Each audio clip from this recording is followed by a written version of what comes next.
This is the most inspirational swimmer award I got from the summer swim team. An inspiring athlete with an impressive trophy case. These are all the most improved swimmer awards. The hardware shows the hard work Austin Livingston puts into the pool. Every morning for 3 or 5 days a week, I do my own workouts that my college coach gave me. He started swimming at age 14. I was walking in the hallway one day and the high school swim coach told me, "Hey, how about you try swimming?"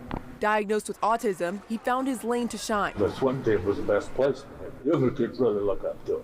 They really look up to him. I'm pretty proud of him. I was bullied a little bit. It happened through elementary, middle, and high school, but it never happened when I was playing sports. At Great Bend High, he made a statement as an alternate on the relay, and at Barton Community College, he made nationals in the 50 freestyle.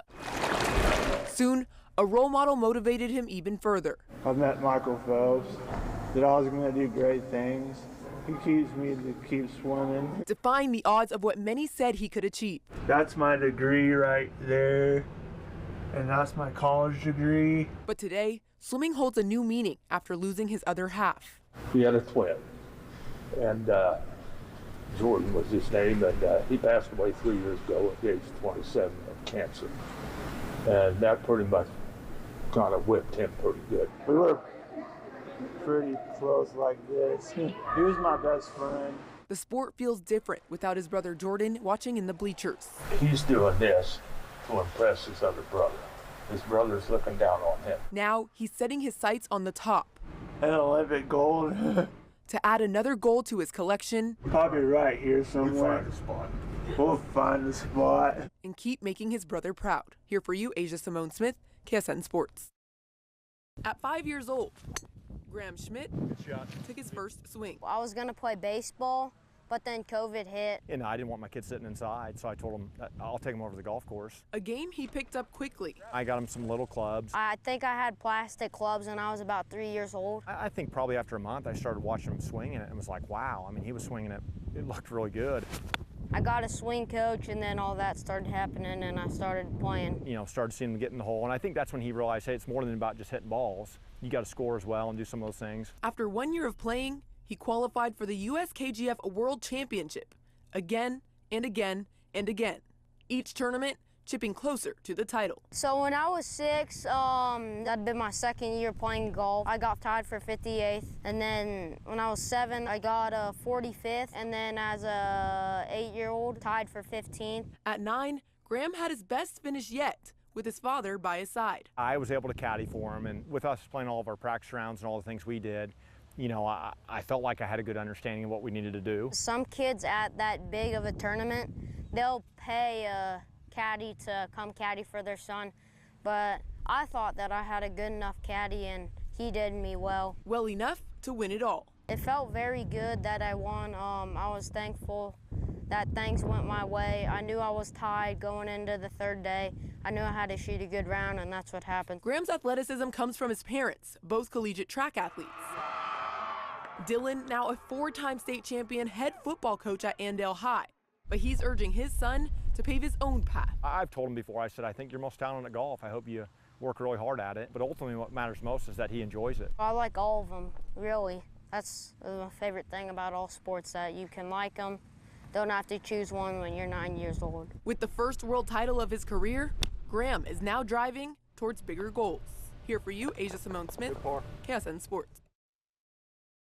Bonded by blood and fueled by friendly competition. Ever since I started doing hurdles in my junior year, my main goal was to beat Josh. Twin brothers Josh and Jason Parrish have pushed each other to the top of the conference. Well, I can't let Josh outdo me, you know. We're always competitive and stuff, so like if he gets like a great mark, then I know I'm gonna have to like run fast. I tried 300 hurdles for a little, just to compete with my brother, but then I locked down on 2 events. I'm always gonna be working hard and competing hard with him, no matter what. Josh leaping to an AAC lead in the long jump and 110-meter hurdles, while Jason ranks 4th in the 400-meter hurdles. The twins get to share the track in the AAC's second fastest 4x100 relay and the school record-breaking 4x400 relay. It's fun, you know, especially in the 4x1, I get to hand off to him, so that's fun, and especially like in high school, Josh didn't do the 4x4, and now he's on our 4x4, so it's fun. The athletic gene runs rampant in the whole Parrish family. Their older brother, Jacob, a cornerback out of K-State, who just got drafted by Tampa Bay. We all just sitting down, then we all started talking again, and then out of nowhere he got that call. Motivates me a lot. I say my brother's doing big things, and I want to stay up there with him. The trio out of Olathe North all collected gold medals at the high school state championship meet, helping win the team title in 2022. They were also all standouts on the football field. We want to be the best we can be as athletes, so like just every day, I mean, we communicate with Jacob like every day, and he holds us accountable, and we hold him too. While Jacob takes the football route, the twins sticking together on the track. Like, I just want to stick with my twin and see how we can do in track too, because it was going good senior years. To be All-Americans and then like fight for to be national champions in our events, I think that's the main goal for us. The two have high aspirations and are ready to kick down any barriers on their way to success. Here for you, Asia Cymone Smith, KSN Sports. Ripping and revealing. It took my breath. A legendary piece of art. What was your initial reaction to seeing this mural? Actually, when I took off the blinders, I mean, it was so overwhelming. I didn't see it first. The moment bringing back a lifetime of memories for Lynette Woodard. There was a gentleman here. He was 91 years old. He gave me my first basketball. And for him to be here today, to witness this with me, I'm sure when he handed me that basketball, he didn't know what the revolution he had created, you know, and I didn't know either. This mural shares the basketball trailblazer's story throughout her career. From North High School to being women's basketball's all-time leading scorer at KU, then the first female on the Harlem Globetrotters. The art splashed in the same gym where Lynette got her start. At this facility, they allowed the young girls to play. So every Saturday morning we had a game here and that I looked forward to. I didn't start playing in the gym, so it took a minute for me to understand the inside because I always played outside. For them to allow us to play, not only play, but play full court, at that time, it was pretty amazing. Her storied career had the eyes of other future basketball icons watching. I actually met her when I was 6 years old, and she's been like an idol since I was a kid. She would come up to the rec center. I played Hoop It Up here. When KU recruited me, she was on the recruiting team when she was with Marion Washington. She could hoop, and that's the thing about basketball. It doesn't matter if you're male or female. Man, she can ball, and we had just tremendous respect for what she was doing.